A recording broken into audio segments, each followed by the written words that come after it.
राज्यात नगर परिषद निवडणुकीची मतदान प्रक्रिया पार पडल्यानंतर सर्वच ठिकाणी ईव्हीएम मशीन जे आहेत ते स्ट्रॉंग रूम मध्ये ठेवण्यात आलेले आहे आणि त्याच्या अवतीभोवती पोलिसांचा कडेकोट बंदोबस्त देखील तैनात करण्यात आलेला आहे। आपण जर या ठिकाणी पाहिलं तर भोकरदनच्या स्ट्रॉंग रूम बाहेर सध्या मी उभा आहे।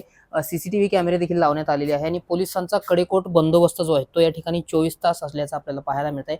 नेमका कशा पद्धतीचा पोलीस बंदोबस्त लावण्यात आलेला आहे माझ्यासोबत बातचीत करण्यासाठी उपविभागीय पोलीस अधिकारी डॉक्टर नितीन कटेकर सर आहेत। सर काय सांगाल कशा पद्धतीचा बंदोबस्त स्ट्रॉंग रूमच्या अवतीभोवती लावण्यात आला आहे? स्ट्रॉंग रूमच्या अवतीभोवती आपण 2 लेअरमध्ये बंदोबस्त लावलेला आहे।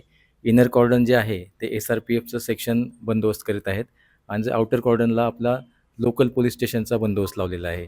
तसंच CCTV संपूर्ण परिसरात 24 तास या ठिकाणी सुरू आहेत। बंदोबस्त अतिशय चांगल्या प्रकारे सुरू आहे। तर नक्कीच आपण पाहतोय की 3 स्तरामध्ये बंदोबस्त असल्याचं पोलीस अधिकारी सांगतायत। याचबरोबर सीसीटीव्हीची देखील करडी नजर आपल्याला पाहायला मिळत आहे। खरं तर 21 तारखेला नगर परिषदेचा निकाल आहे आणि त्या दिवसापर्यंत ह्या ज्या ईव्हीएम मशीन आहेत त्या स्ट्रॉंग रूम मध्ये ठेवण्यात येतील आणि त्या दिवसापर्यंत पोलिसांचा जो कडेकोट बंदोबस्त जो आहे तो प्रत्येक ठिकाणी स्ट्रॉंग रूमच्या बाहेर आपल्याला पाहायला मिळत आहे। रामनाथ ढाकणे, TV9 मराठी, भोकरदन।